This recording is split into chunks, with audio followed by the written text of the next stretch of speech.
Olá! O tema é predadores emocionais. E para ilustrar, eu vou estar contando o conto do Barba Azul, né? A partir da versão do livro Mulheres que Correm com os Lobos, de Clarice Píncola Estés, né? Esse livro é um dos top 10 da minha vida. Eu estou no quarto ciclo de leitura dele, ou seja, já estou lendo pela quarta vez. É um livro que me impactou bastante. É um livro autocurativo, com o objetivo de resgatar o self feminino, né? Na sua melhor forma, né? Então, o tema é predadores emocionais. E predador, sobre o olhar da biologia, é um animal que, para se alimentar, destrói completamente outro animal. Enxergar a presa é um fator importante para o predador, aquele que aniquila, destruindo por completo tudo que utiliza. Então, nas relações humanas, é comum, é natural estabelecer trocas, interdependências. Nós podemos contribuir na vida das pessoas e as pessoas podem contribuir com a nossa vida. E isso é bastante particular, né? Mas nem sempre as relações são sempre de contribuição, né? Às vezes as relações nos prejudicam mais do que somam. E em algumas convivências nós sentimos que a nossa energia é roubada, a nossa energia é sugada. Ao interagir com algumas pessoas, né, esse desconforto dentro de nós cresce. E esse desconforto, pessoal, é um alarme de que alguma coisa nessa interação está errada. Nós podemos estar sendo desrespeitados, traindo os nossos valores, sendo manipulados.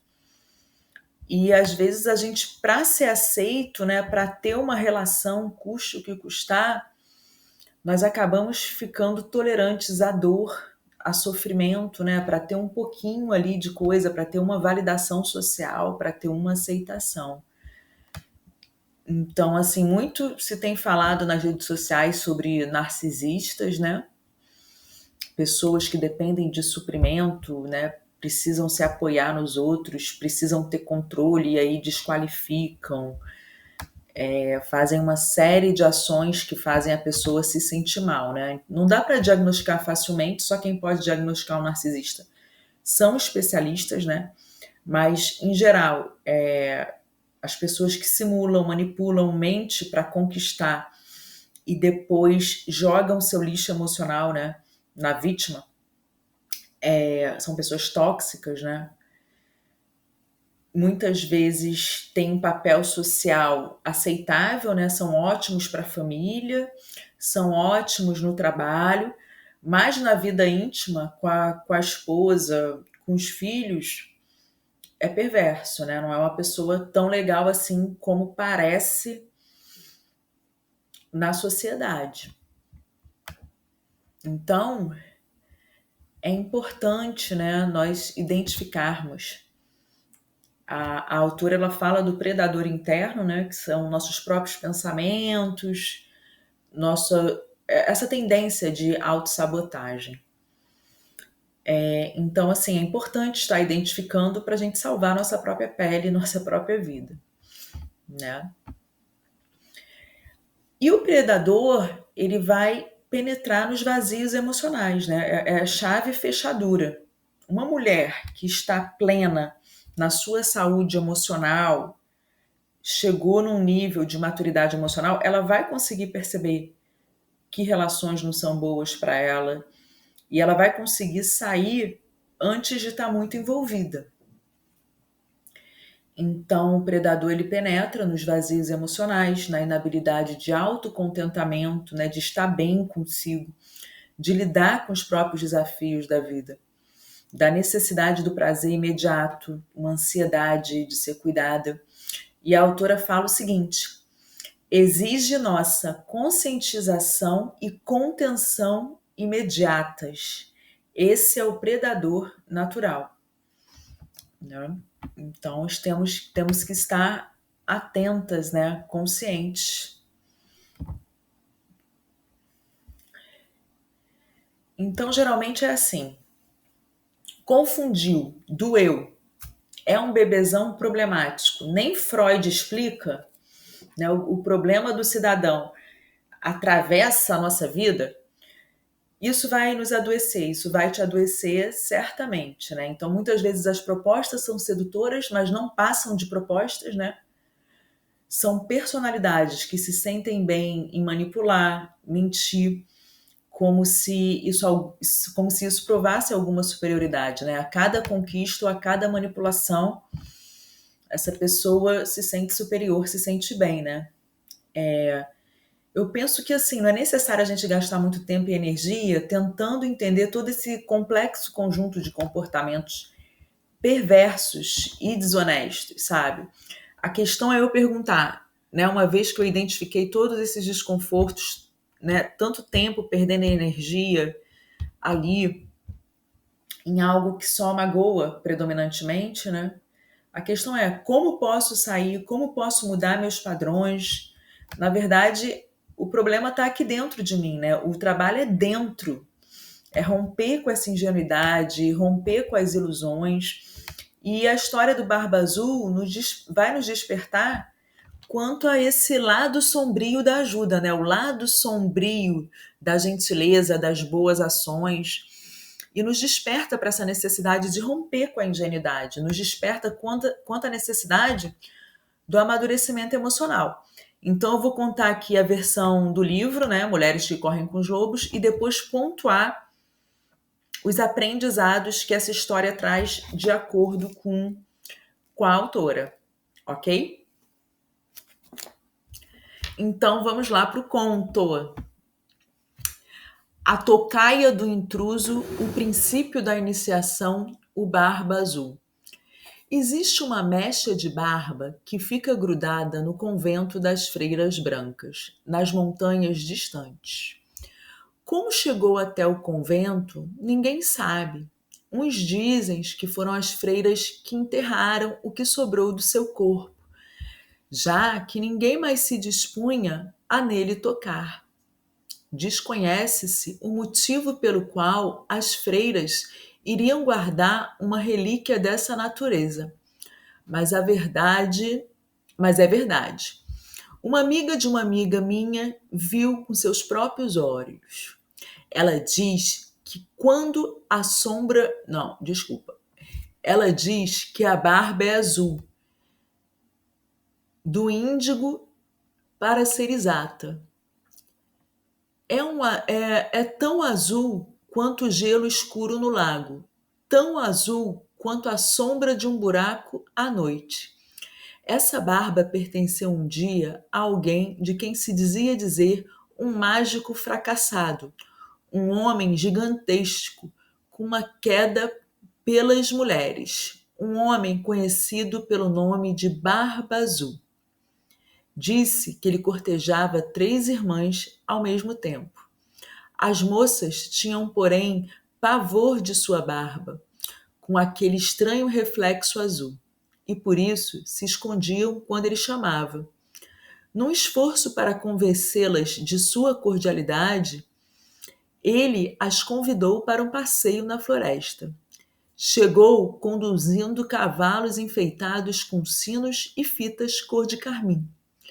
Acomodou as irmãs e a mãe nos cavalos e partiram a meio galope, floresta adentro.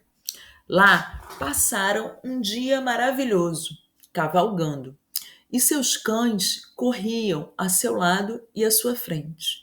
Mais tarde, pararam debaixo de uma árvore gigantesca, e o Barba Azul as regalou com histórias e lhes serviu guloseimas. Bem, talvez esse Barba Azul não seja um homem tão mau assim, começaram a pensar as irmãs. Voltaram para casa tagarelando, como o dia havia sido interessante e como haviam se divertido. Mesmo assim, as suspeitas e temores das irmãs mais velhas voltaram, e elas juraram que não veriam Barba Azul de novo. A irmã mais nova, no entanto, achou que se um homem podia ser tão encantador, talvez não fosse tão mal. Quanto mais ela falava consigo mesma, menos assustador ele lhe parecia, e sua barba também parecia ser menos azul. Portanto, quando o Barba Azul pediu sua mão em casamento, ela aceitou. Ela havia refletido muito sobre a proposta e concluído que ia se casar com um homem muito distinto. Foi assim que se casaram e, em seguida, partiram para um castelo no bosque. Partiram para seu castelo no bosque. Vou precisar viajar por algum tempo, disse ele à mulher. Convide sua família para vir aqui se quiser. Você pode cavalgar no bosque, mandar os cozinheiros prepararem um banquete, pode fazer o que quiser, qualquer desejo que seu coração tenha. Para você ver, tome minhas chaves. Pode abrir toda e qualquer porta das despensas, dos cofres, qualquer porta do castelo. Mas essa chavinha aqui tem no alto uns arabescos, você não deve usar. Está bem, vou fazer o que pediu. Parece que está tudo certo. Portanto, pode ir, meu querido, não se preocupe e volte logo. E assim ele partiu e ela ficou. Suas irmãs vieram visitá-las. E elas sentiam, como todo mundo, muita curiosidade a respeito das instruções do dono da casa quanto ao que deveria ser feito, enquanto ele estivesse fora. A jovem esposa falou alegremente. Ele disse que podemos fazer o que quisermos e entrar em qualquer aposento que desejarmos, com exceção de um.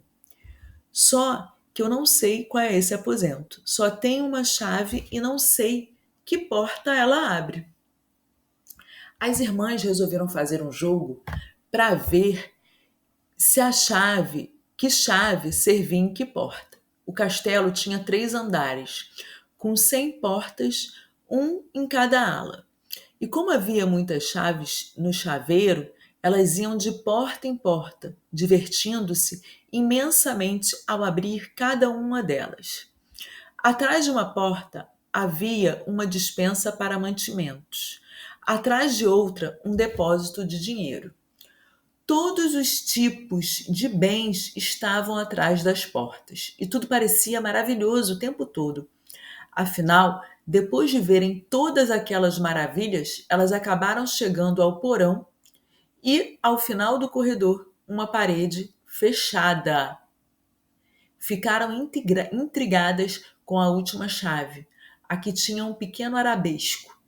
Talvez essa chave não sirva para abrir nada. Enquanto diziam isso, ouviram um ruído estranho. Deram uma espiada na esquina do corredor e, que surpresa!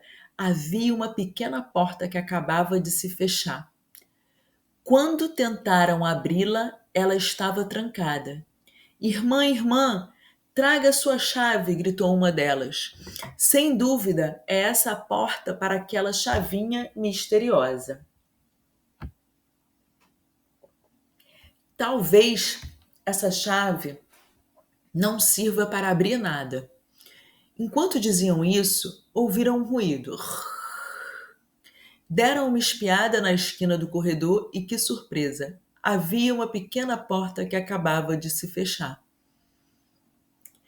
Sem dúvida, é essa a porta para aquela chavinha misteriosa. Sem pestanejar, uma das irmãs pôs a chave na fechadura e a girou. O trinco rangeu, a porta abriu-se. Mas lá dentro estava tão escuro que nada se via. Irmã, irmã, traga uma vela. Uma vela foi acesa e mantida no alto, um pouco para dentro do aposento. E as 3 mulheres gritaram ao mesmo tempo, porque no quarto havia uma enorme poça de sangue. Ossos humanos enegrecidos estavam jogados por toda parte e crânios estavam empilhados nos cantos como pirâmides de maçãs. Elas fecharam a porta com violência, arrancaram a chave da fechadura e se apoiaram umas nas outras, arquejantes, com o peito arfando.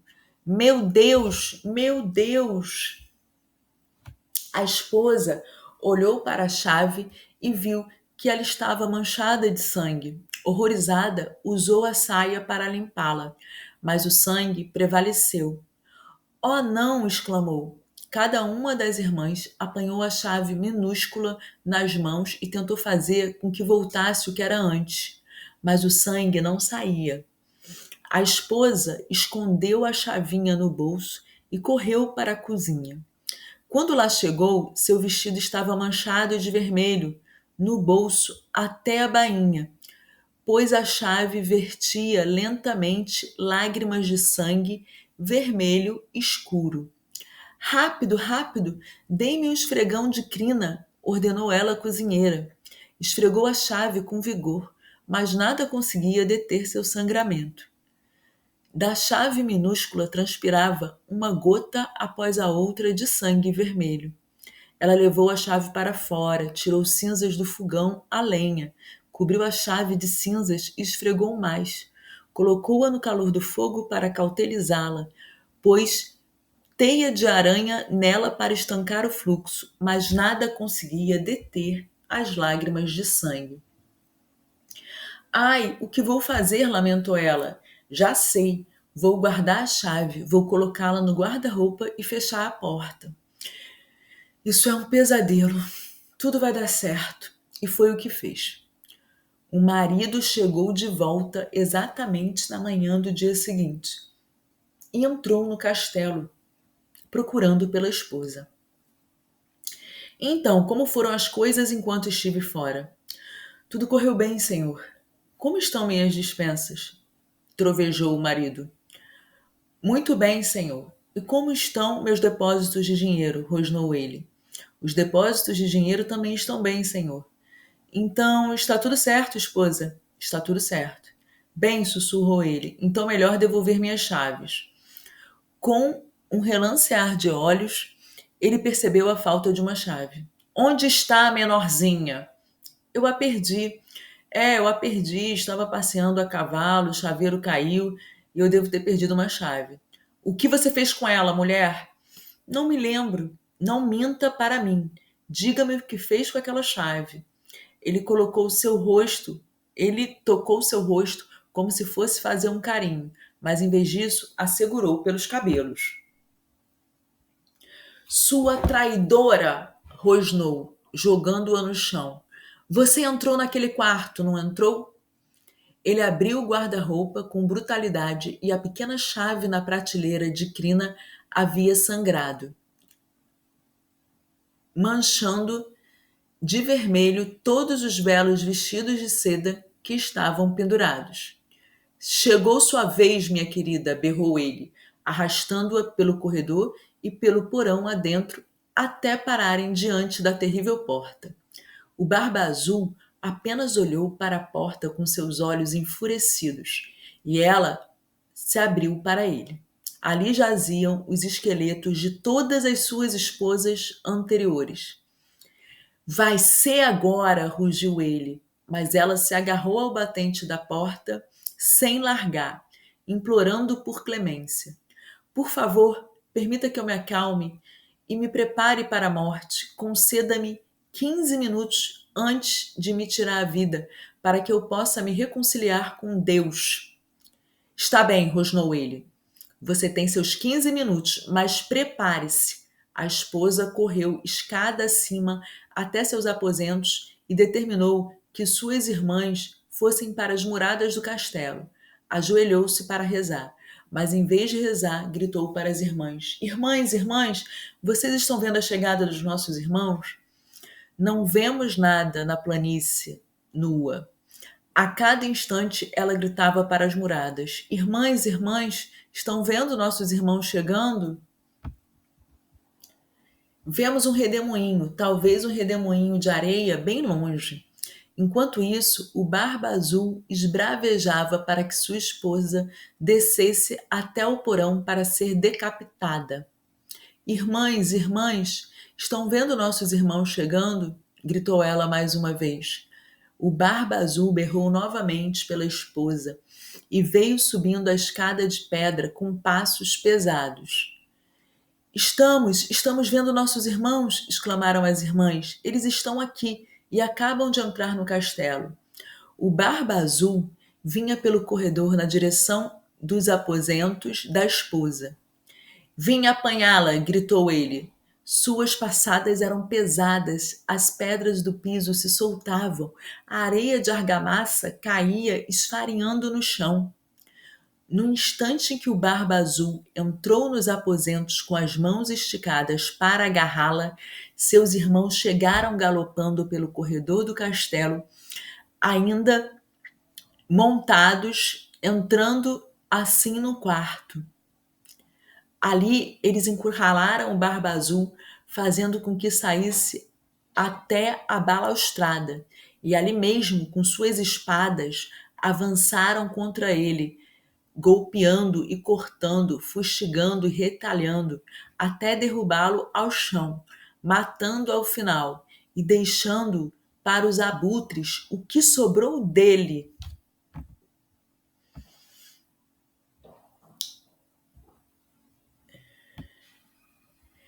Então, é bem impressionante a história, né? Que por trás de toda aquela fachada, né, de provedor, de bom marido, existiam esposas anteriores ali que já tinham sido mortas, né? Ele já tinha sugado a energia, a vida, a energia vital de várias mulheres anteriores e ela seria a próxima, né? Então, quais são os principais pontos de análise da Clarissa Pinkola Estés no livro, né? Primeiramente, o que ela identifica no conto? O predador natural da psique, né? Então, ela fala o seguinte: para conter o predador natural da psique, é necessário que as mulheres permaneçam de posse de todos os seus poderes instintivos. Alguns deles são o insight, a intuição, a resistência, a tenacidade no amor, a percepção aguçada, o alcance da sua visão, a audição apurada, os cantos sobre os mortos, a cura intuitiva e o cuidado com seu próprio fogo criativo. Todas as criaturas precisam aprender que existem predadores. Sem esse conhecimento, a mulher será incapaz de se movimentar com segurança dentro da sua própria floresta sem ser devorada. Compreender o predador significa tornar-se um animal maduro, pouco vulnerável à ingenuidade, inexperiência ou insensatez. Né? Então, assim, é importante para desenvolver-se o máximo, né, identificar esse predador, né? Então, nós temos que estar alinhadas com a nossa intuição, né, e fluir. Então, ao mesmo tempo que a gente precisa transitar na sombra, né, olhar a nossa sombra. Então, o predador interno também pode estar nos destruindo, né? Tanto o predador interno como o predador externo pode acabar com a nossa energia e força de viver, né? Quem não lembra dessa experiência, né? De ter passado por algum tipo de sequestro, né? Sequestro do próprio eu, da própria energia vital. O segundo aspecto que ela fala é da mulher ingênua como presa. Né? E não necessariamente essa mulher ingênua, ela é nova na idade, né? É uma mulher mais nova na faixa etária. Pode ser uma mulher mais velha, né? Mas que, na verdade, ainda é ingênua. Não desenvolveu a maturidade emocional. Não houve a sua intuição, né? E aí ela coloca o seguinte: a irmã mais nova representa um potencial criativo dentro da psique, algum aspecto que está se aproximando de uma vida exuberante e reprodutiva. Ocorre, porém, um desvio, quando ela concorda em se tornar presa de um homem perverso em virtude de não estarem inatos seus instintos para perceber e tomar outra decisão. A princípio, ela sente uma estranheza, mas passa por cima da sua intuição. Se diverte no passeio no bosque e o casamento representa mudança de status social. Pois é, né? Mas à custa de quê? A psique ingênua descarta a sabedoria interior. A psique pode continuar ingênua em qualquer idade da mulher. Então, como rastreador sagaz, né, o Barba Azul percebe que a filha mais nova está interessada nele, né? Ela se dispõe a ser a presa dele. Um predador sabe identificar muito bem a presa, né? E o importante é a gente ter esse conhecimento de que a psique ela pode continuar ingênua em qualquer idade da mulher, né? Isso pode ser em função de uma educação com pouca orientação quanto ao rompimento da ingenuidade, né? A gente tem que saber que existem predadores. Os predadores existem no mundo externo e no mundo interno. E por mais que às vezes a mulher, né, ela tenha uma família que tenha dado uma orientação, às vezes o próprio meio, a cultura, o ambiente pode estar influenciando, né? Pode estar deixando ela vulnerável e com um olhar mágico, né? Um olhar muito ingênuo, né? Então, o ponto-chave, né, muito interessante que a autora coloca, né, é que há os prazeres do ego envolvido, né? Então, a irmã mais nova da história não é só ingênua quanto aos seus próprios processos mentais. Ela é totalmente ignorante quanto ao aspecto assassino da própria psique. Olha que forte. Mas também é capaz de ser seduzida pelos prazeres do ego. E por que não? Então, fazer a pergunta certa é o ponto central da transformação, né? É a virada de chave, é a clareza da consciência. Então, as irmãs, elas simbolizam a consciência. E as irmãs, elas têm um instinto mais preservado, né? Elas fazem as perguntas certas. E as perguntas certas são: onde você acha que fica essa porta? E o que poderia estar por trás dela? E é aí que a ilusão vai se desfazendo, né? Os instintos começam a amadurecer. E é isso, né? É a capacidade de suportar o que se vê. É a visão vital que faz com que a mulher volte para a sua natureza profunda, né? E aí, a partir daí, dá para receber sustentação em todos os pensamentos, sentimentos, atos, né? Essa quebra da ilusão, né? É ver o que tem que ser visto. O problema é quando a gente fica na negação, né? E aí não sai desses ciclos que acabam cada vez mais com a nossa vida criativa. O terceiro ponto é o noivo animal. Muito interessante, ó. Quando as mulheres abrem as portas das suas próprias vidas e examinam o massacre nesses cantos remotos, na maior parte das vezes, elas descobrem que já estiveram permitindo o assassino de seus sonhos, objetivos e esperanças mais cruciais, o assassinato, né? O assassinato de seus sonhos, objetivos e esperanças mais cruciais. A perda da energia para a vida e as evidências que certos comportamentos trazem nos abrem as portas da consciência quando identificamos que há alguma coisa errada, mesmo sem coragem de sair da situação, carregamos aquele peso, aquela revelação. Então, não tem como desver. Nós já vimos o que tinha que ser visto, né? É aquela sensação, as coisas não são tão boas quanto parece. Quem já viveu isso? As coisas não são tão boas quanto parece. Isso pode acontecer numa situação profissional, numa situação afetiva, numa amizade, né? E é bem comum em relacionamento com homens, né? Ou com mulheres que têm esse perfil de predador, né? E aí não dá para desver, né? O predador está atuando quando adiamos nossos sonhos e recomeçamos, quando o nosso comportamento não se alinha com os nossos valores mais profundos, né? E aí o que que vai acontecer? Nós vamos criar um auto-ódio e podemos criar também um medo paralisante, né? Então a gente tem que identificar o predador e dominá-lo. O quarto ponto que a autora traz é o cheiro do sangue. Agora, o self ingênuo tem conhecimento de uma força assassina solta dentro da psique. E o sangue na chave é o sangue da mulher. Se fosse apenas sangue do sacrifício de fantasias frívolas, haveria na chave apenas uma pequena marca. Trata-se, porém, de algo muito mais sério, pois o sangue representa o extermínio dos aspectos mais profundos e íntimos da vida criativa e da alma. O predador é especialmente agressivo ao armar emboscadas para a natureza selvagem da mulher. No mínimo, ele procura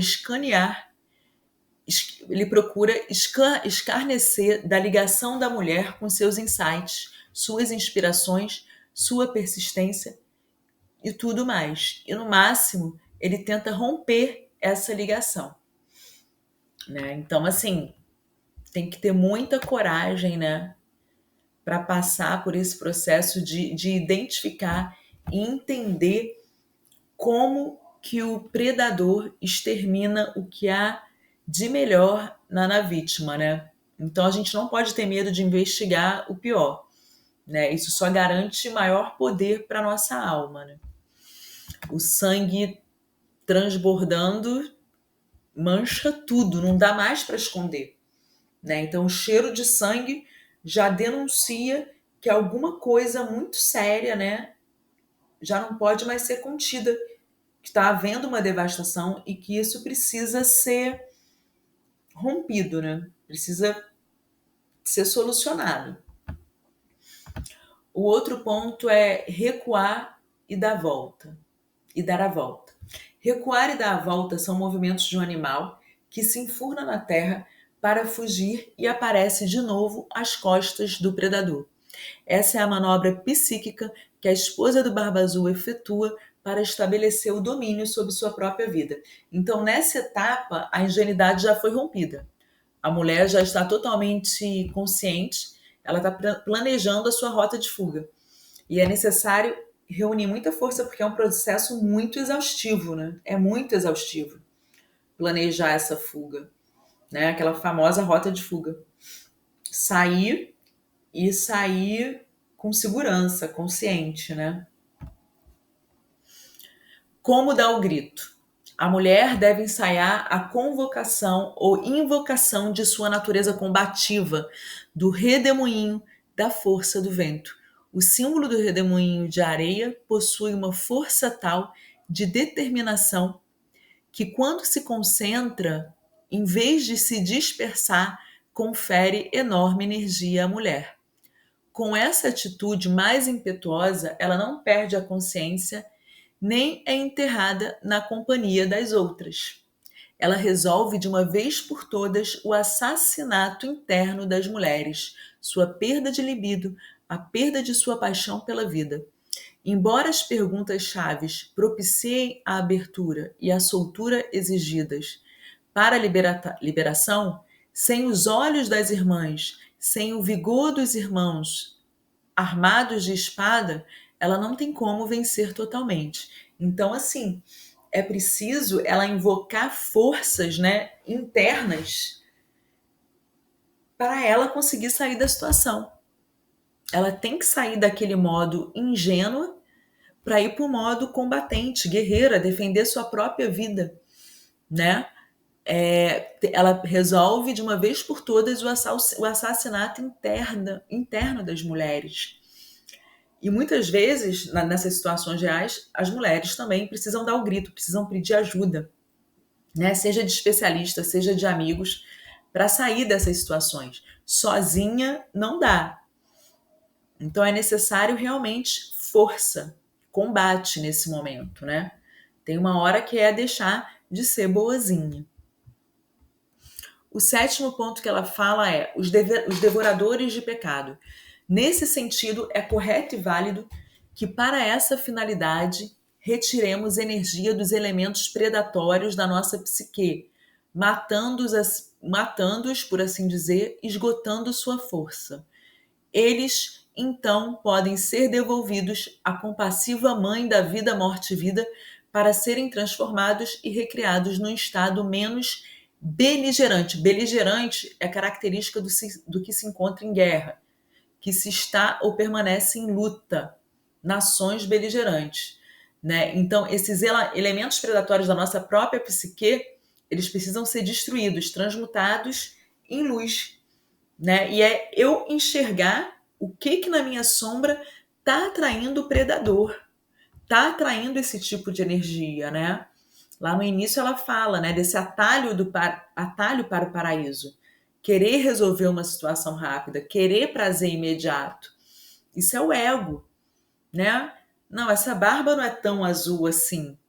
Porque no fundo tem o quê? Uma necessidade de ser cuidada, uma necessidade de, às vezes, resolver uma crença de status sociais, de querer atenção masculina a qualquer custo, né? Querer relacionamento é genuíno, mas não é de qualquer forma, né? É necessário ter calma nesse momento, né? E assim, o love bomb que o narcisista faz, ele vai se alinhar com essa necessidade, né, de viver logo uma situação paradisíaca, de resolver esse problema de casar, do casamento, de ser amada, de ser escolhida, né? E aí é um lado sombrio, né? Então, se eu me aceito completamente, se eu me amo completamente, eu não vou ter tanta necessidade dessa validação externa. E aí eu vou conseguir selecionar melhor o meu parceiro, com mais calma, com mais observação, né? Me entendendo mais também. 8. O homem sinistro do sonho das mulheres. A autora fala que as mulheres, em várias fases da vida, têm episódios com homens sinistros. E isso é sinal de que alguma coisa precisa ser trabalhada, que algum sonho está sendo comprometido, que a gente está deixando de viver alguma coisa, né? Que seria importante para a nossa expressão, para a nossa alma, para a nossa felicidade, para o nosso propósito. Aí ela fala o seguinte: na prática é importante que a mulher sujeita a sonhos no estilo Barba Azul e do homem sinistro elimine da sua vida o máximo de negatividade.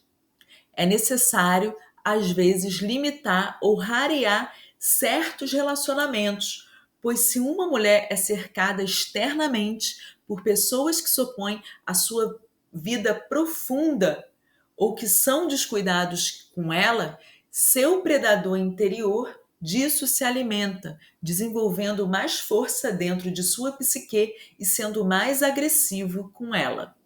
Então, esses sonhos indicam que nós não estamos fluindo na nossa verdade, na nossa vida criativa. E que temos que ter cuidado com essas pessoas negativas que estão em volta de nós, né?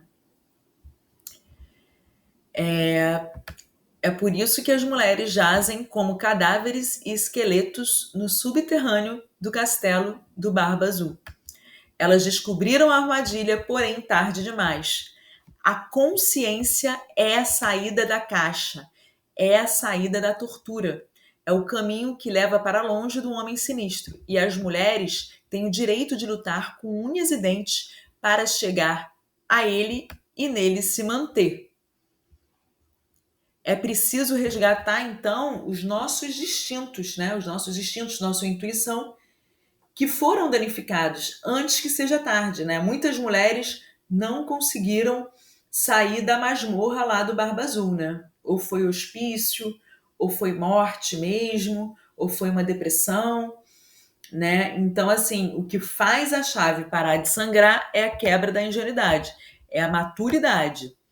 Então, o que faz a chave parar de sangrar? É quando a mulher não se permite mais ser alvo, ser vítima do predador, né? É sensacional esse conto. E aí agora eu vou falar aqui o arquétipo, né? O que significa esses personagens das histórias. As irmãs, elas representam a consciência, né? A astúcia, a energia feminina madura. Os irmãos é a energia masculina, que muitas vezes a gente tem que convocar essa energia masculina, que é proteção, defesa, a energia masculina que precisa ser ativada em muitas situações. Tem horas que a gente não tem que ficar sendo boazinha, a gente tem que ter uma ação mais firme, né? Mas essa energia masculina também pode ser atribuída a qualquer um dos sexos, essa força para matar o que precisa morrer. É aquela montanha que se fecha no inimigo num conto de fadas, aquele sol que queima, vem o sol e queima o inimigo, né, para salvar lá o protagonista. A chave é símbolo de abertura. A chave é tanto uma permissão quanto um apoio para que ela conheça os segredos mais profundos, mais obscuros da psique.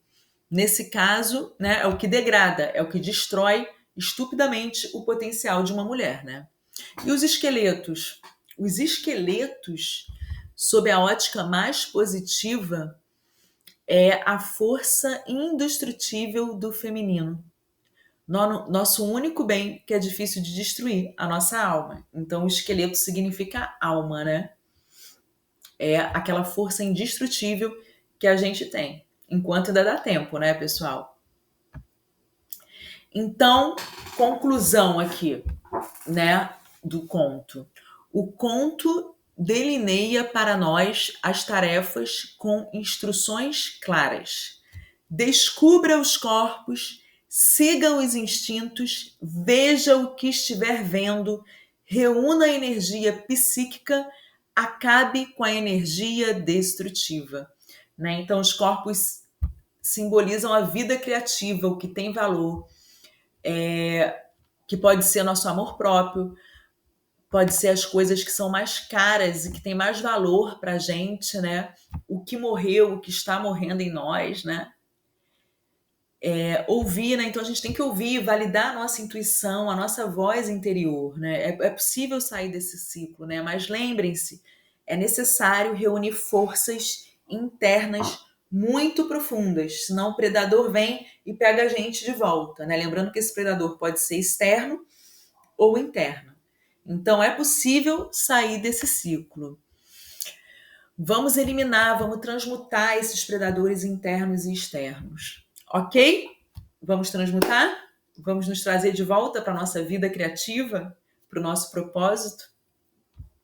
Então, o que você achou desse conto? O que você achou desses insights que tivemos aqui?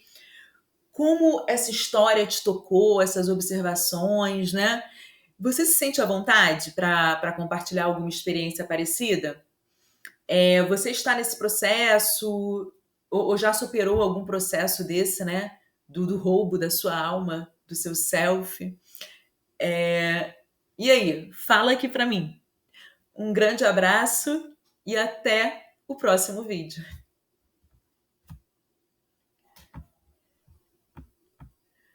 Thank you!